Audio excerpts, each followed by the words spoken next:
tai bus susijęs su tuo, kad mes pereinam į naują etapą tokį astrologinį.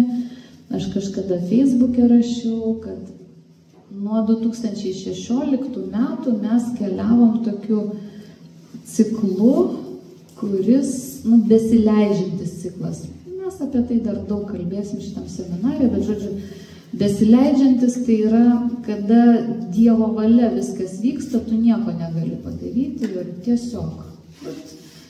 Ir nuo 16 metų mes turėjom tokių gražių pamokų, kaip tu tiesiog turi išmokti gyventi su tuo, kas tau visai nepriimtina, pavyzdžiui, Covidas. Nieks nenorėjo, niekam nereikėjo, bet staiga čia ir turim, ne? Ir vat, kaip mano teta sako, tugi astrologė, pasakyk, kada čia visą tai baigsis. Sakau, nesibaigs niekada.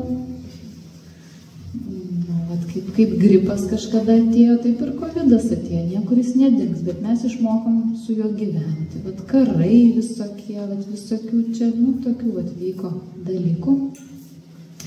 Tai dabar pas mus mes pereinam į kitą ciklą, į kylantį ciklą. Kada jau tu turi pats kapstytis, kaip tu nori, dabar tik iš mūsų pačių valios vyks kažkokie gyvenime procesai, kada reikia labai daug savarankiškumo. Jeigu tu nesavarankiškas, tai ir viskas tau, kapiec. Va, ir ant to žodžio, vat ir grįžo buteliukas. Tai čia aš ne elektrikas, bet tipo trūko vienos fazės. Ką tai reiškia, aš nežinau. Aš suprantu, kad turi būti 2 fazės. Ar kiek? 3 netgi fazės. Jezus. Tai gerai, kad bent 2 turėjom.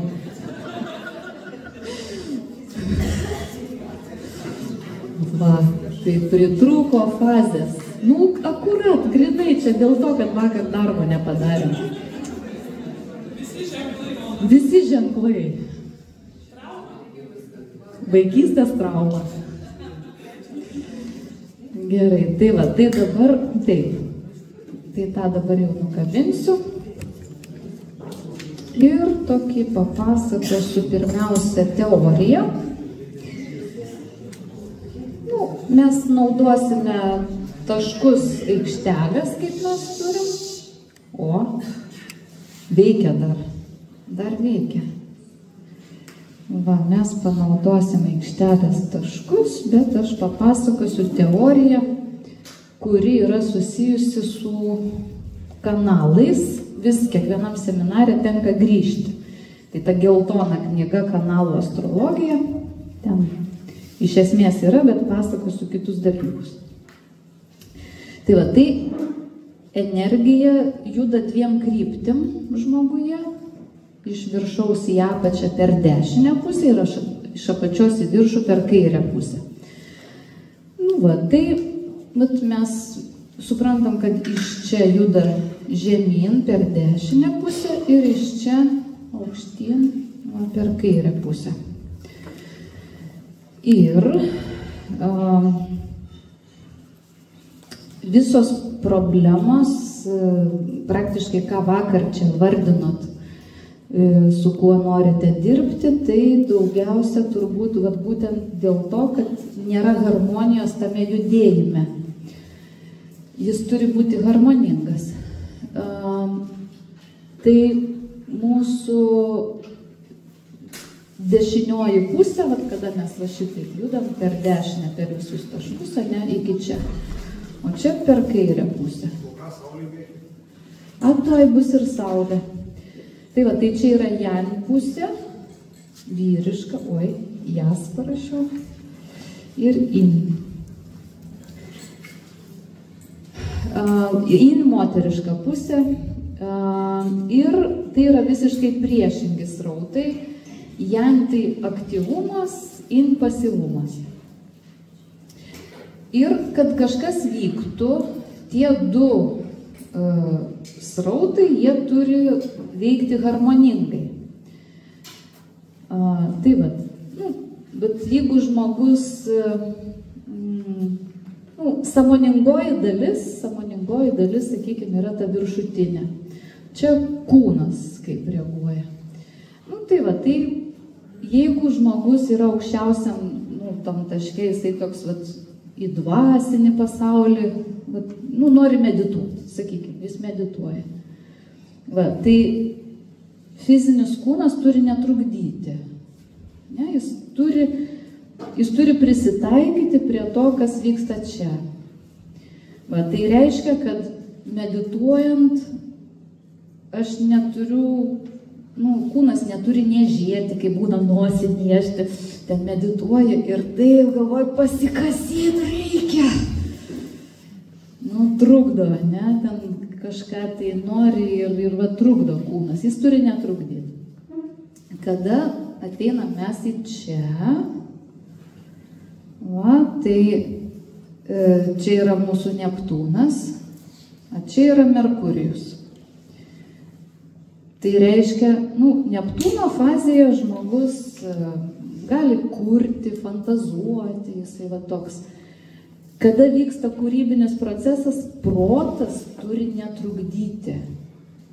Suprantat, jeigu protas pradeda kištis, kūryba gaunasi tokia, iš proto. Aš pradedu galvoti, kaip kurti. Tai nebus tikra kūryba. Protas turi išeiti pasyvumo fazę. Tas taškas pasyvumas pajuda čia. Jeigu mūsų sąmonė pajuda, aktyvioji sąmonė pajuda į Jupiterio tašką, tada turi mūsų pasyvioji fazė turi pakilti į Marso tašką. Tai Jupiteris, atsimenat, jisai plečia. Taip, jeigu mes kažką plečiam, tai Marsas turi netrukdyti, Marsas jisai siaurina, ar ne? Jeigu mes kažką, vykdom, auginam, tai mūsų aktyvumas, kuris apriboja, kuris draudžia, jis turi atsijungti, jis turi netrukdyti. Tada aktyvumas mūsų pereina į Venerą, vadinasi, pasyvioji turi būti Saturnė. Taip? Venera tai, mėgautis, ar ne? Aš mėgaujuosi, aš noriu.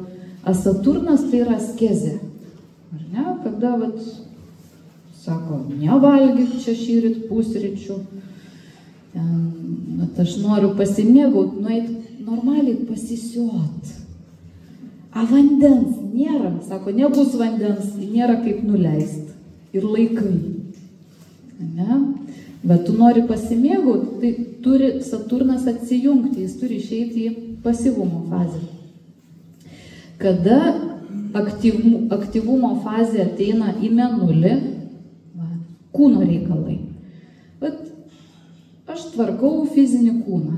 Aš gal valgau, aš gal noriu pamiegoti, pailsėti ten, kažką pasportuoti su fiziniu kūnu, vadinasi, į pasyvumo fazė turi būti čia, dvasinis aspektas turi netrukdyti, jis turi tuo metu atsijungti. Kada aktyvumas pereina į Merkurijų, tai yra protavimas. Aš aktyviai, Jan ateina į Merkurijų, aš aktyviai protauju. Tai vadinasi, Neptūnas turi atsijungti tuo metu. Jeigu aš protauju, aš negaliu svajoti. Nes aš tuoj pradedu skaičiuoti buhalteriją ir tuoj prisisvajoju, nuliukų pripiešiu ten daugiau, ten gėlyčių kokių nors. Ir tokia VMI pristatai tokią formą. Ir tada tave tikrai patikrins. Ne? Tai negali svajoti, kada tu mastai. Kada tu ateini į aktyvumu, ateini į Marso tašką, tai tu turi kažką apriboti, kažką sustabdyti, ar ne, tą griežtumą parodyti. Vadinasi, tas Jupiterio, duokim vaikam čia visą laisvę. Ne, Jupiteris turi atsijungti. Jeigu mes vaikam griežtai kažką norim išaiškinti, tai negali būti tokio, to Jupiterio prasiplėtimo. Kada aktyvumas ateina į Saturną, askezės laikas. Bet aš po 6 nebevalgau. Aš turiu sustoti, kad mano sveikata būtų gera. Tai jeigu šaldytuve ten ledų porcija guli, tai nebus gerai, jeigu ir Venera įsijungs. Negali, Venera turi išsijungti. Jinai turi netrukdyti. Jeigu askezė, tai askezė.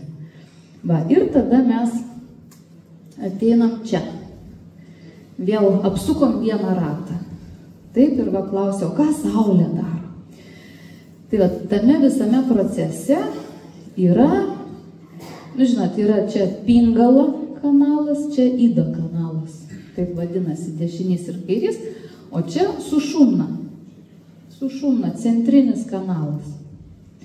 Tai va, kai vienas ciklas apėjo, va, mes jau turim patirtį. Mes sukaupiam patirtį ir čia mes turim iš tikrųjų dar tokį paslėptą, naujokai nežino ir kiti irgi stengiasi nežinoti, nes tai yra slapta informacija, kad vat, maždaug šitoj vietoj va, čia yra Urano taškas.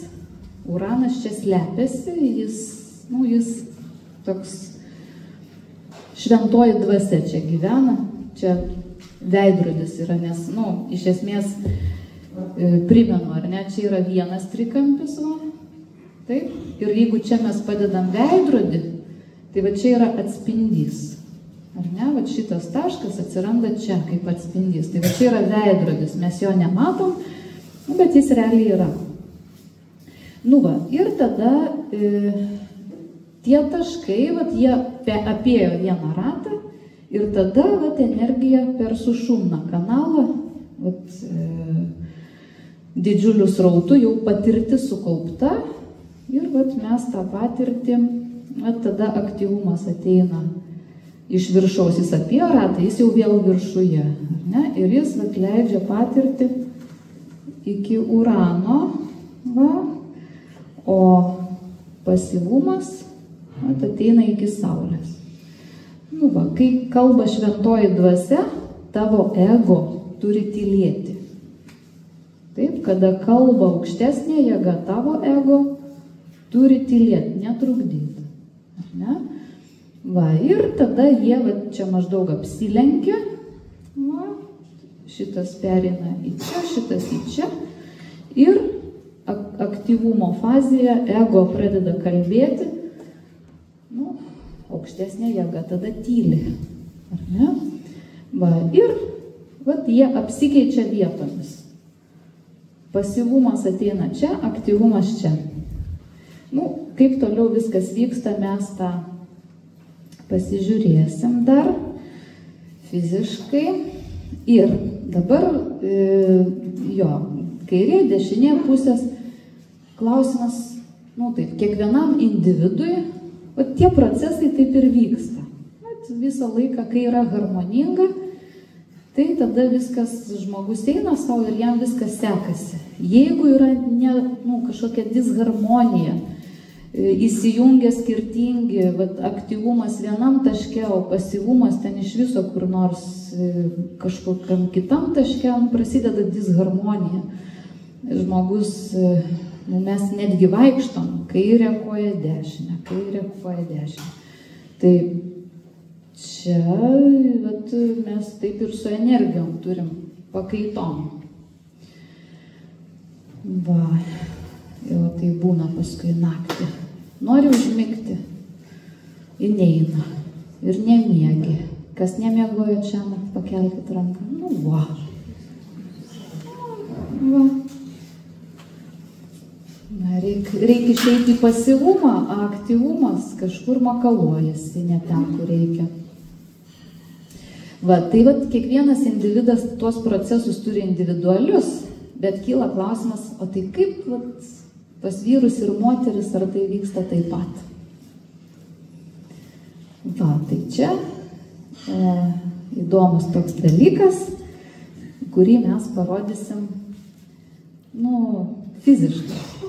Gerai, tai mes, pavyzdžiui, galim porą pakviesti, mūsų šeimyną. Žmogus. Mes atskirai tai individai. A vat vyras ir moteris kartu, tai vat yra žmogus. Ir taip, tai vyras visada dešinėje, moteris kairėje. Ne? Taip ir esate. Nu, va. Jau žino kiekvienas savo vietą, jaučia kaip energija.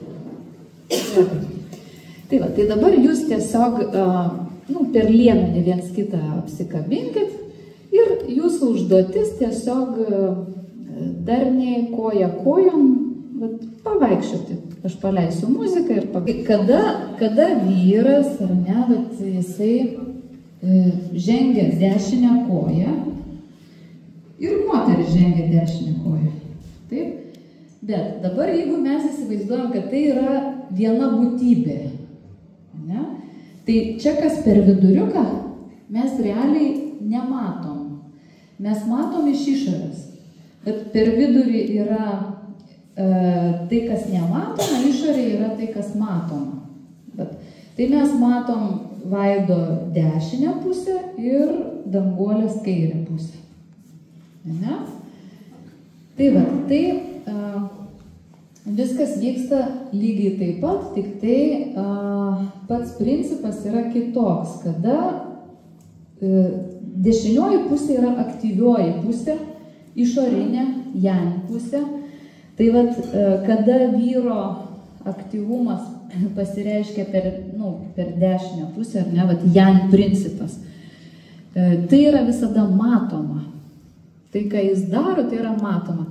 Kada moteris daro iš dešiniosios pusės, kada jos yang pusė, vat, tai yra ta paslėptoji pusė.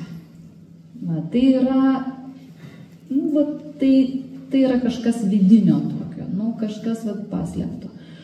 Va, o kada vyras eina kairę koją, vat, jo ta in pusė yra nematoma, o moters in visada yra matoma, nes kairę pusę mes jos matom. Tai vat, in pusė, tai aišku, tai emocijos, jausmai, ar ne, ir moters jausmai visada matosi geriau negu vyro, todėl kad vyras, jis jausmus turi, bet tie jausmai yra jo va toj pusėje, kuri uždengta. Taip, ir jis stengiasi jų dažniausiai neparodyti. Va, čia tiesiog visas mes galim žiūrėti kažkokias veiklas, kaip vykdomos veiklos. Tai ką moteris daro su dešinė pusė, tas aktyvumas, jis nėra taip svarbus, ką jinai daro su kairiaja pusė, ta in pusė. Tai truputėlį skirtingai, bet šita pora, sakykime, jie mums yra kaip ir žmogaus pavyzdys, kaip veikia dešinys ir kairys kanalai, kaip jie turi būti harmonijoje, jie turi harmoningai eiti, eina abu dešinę koją, ar ne, dešinę kairę tom pačiom. Tai reiškia, kad jie aktyvuoja tą patį centrą, kaip mes kalbėjom, kad būtų priešingi centrai, ar ne, bet jie yra sinchronijoje. Jie nėra taip, kad vienas čia viršui, o kitas čia kur nors, ar ne? Tada iš viso gausis, kad vaikščiosim ten iš viso, kas pusė žingsnio, ten bus klaidos. Va, tai per savo dešinę koją abu aktyvuoja aktyviąją pusę, tik tai vyras yang, o moteris in. Per kairę pusę atvirkščiai. Va, tai dabar mes matėm, kaip jūs gražiai mokate judėti, bet mūsų pasaulis nėra jau toks harmoningas. Va, nes mes dvi fazės turėjom, trečios neturėjom. Va, kažkur kažkas prasilenkė, ne taip buvo, ar ne? Mes norim naktį užmigti, neina užmigti, ten visokių.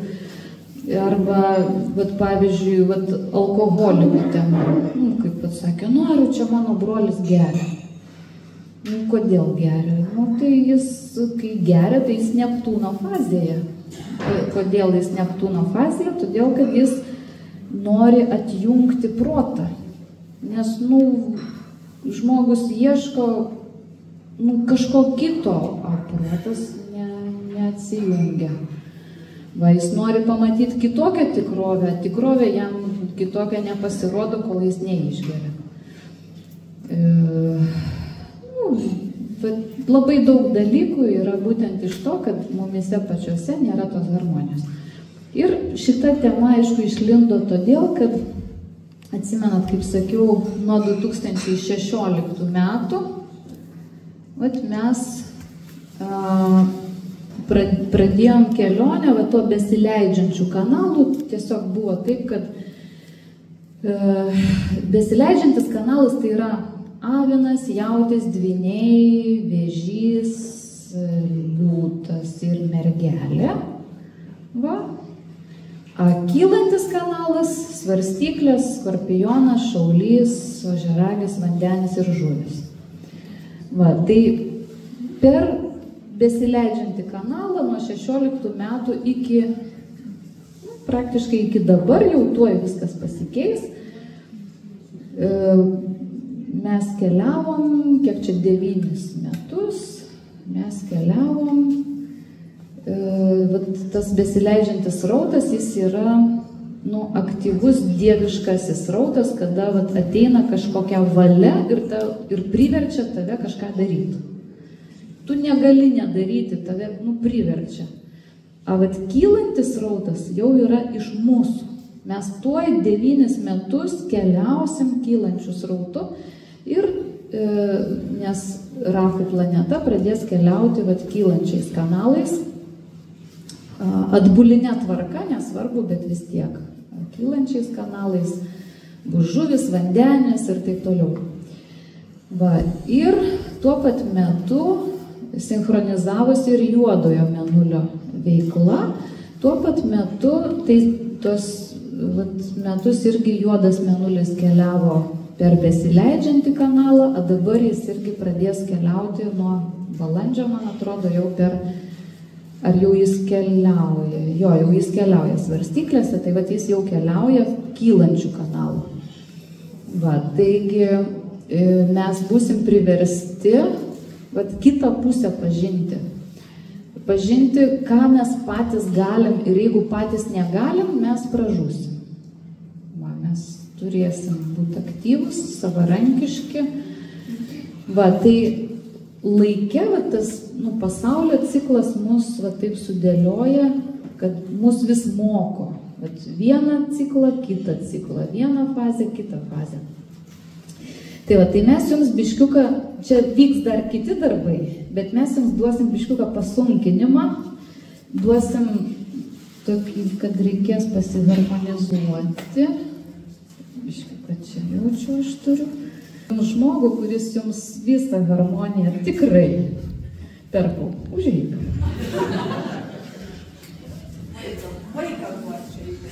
Tai čia, žodžiu,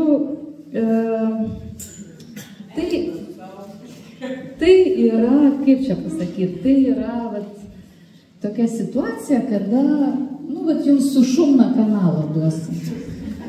Jūs turėsite rasti harmoniją, stok per vidurį. Va.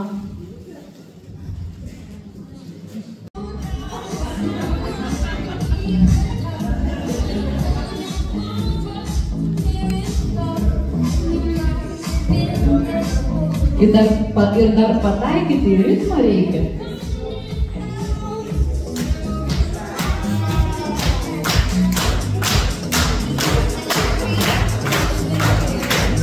Gerai. Tai jūs savo užduotį supratote, ne? Netgi, kada mes, ta prasme, kai Dievas mus moko, jis mus verčia 2 kartus pakartoti. Ir tai yra mūsų taisyklė, atsimenat. Jeigu nori, kad kažkas taptų norma, taisyklė, turi pakartoti 3 kartus. Tai pirmą kartą tau duoda. Vat kaip aš pirmą kartą rašiau knygą, tai buvo kažkoks stebuklas, aš supratau, kad, tikrai tai yra iš Dievo. Vat kažkaip eina, tau tikrai užrašyti ir viskas. Tai pirmas kartas labai lengvas, tau duoda, tau parodo. O paskui tu turi dar 2 kartus pats parašyti. Jau jeigu tu iš viso parašai 3 knygas, jau tada tu rašytojas. Vat kaip Rasa, jau 3 parašė, jau jinai rašytoja. Bet jeigu tau vieną davė, tu sustojai, tu nepriėmei to, tu nepasikeisi, tau tai netaps taisyklė. Jeigu tu vieną tau davė, kitą tu pats parašei, jo, bet jeigu tu toliau neisi, tai netaps norma ir taisyklė. Va, tai arba pavyzdžiui santuoka, pirmą santuoką liuks, ten, super. Va, tau parodė, kad tu gali, o paskui skyrybos. Tada jau reikės dar 2 santuokų. Taip, kad pasiektum tą lygį, kad tu meistras. Taip. Va. Taip. Nebus taip, kad antroji santuoka jau čia, aš jau padariau ir jau meistras. Ne, reikės 3. Va, tada tu būsi meistras. Va, lygiai taip pat ir kada žmogus savo valia irgi gali Dievam parodyti, va žiūrėk, ką mes galim.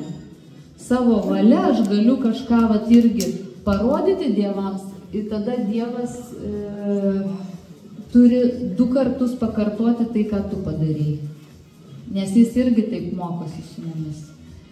Žmogus kažką pasiekė, jis ten mėsos parodė, kad gali nevalgyti.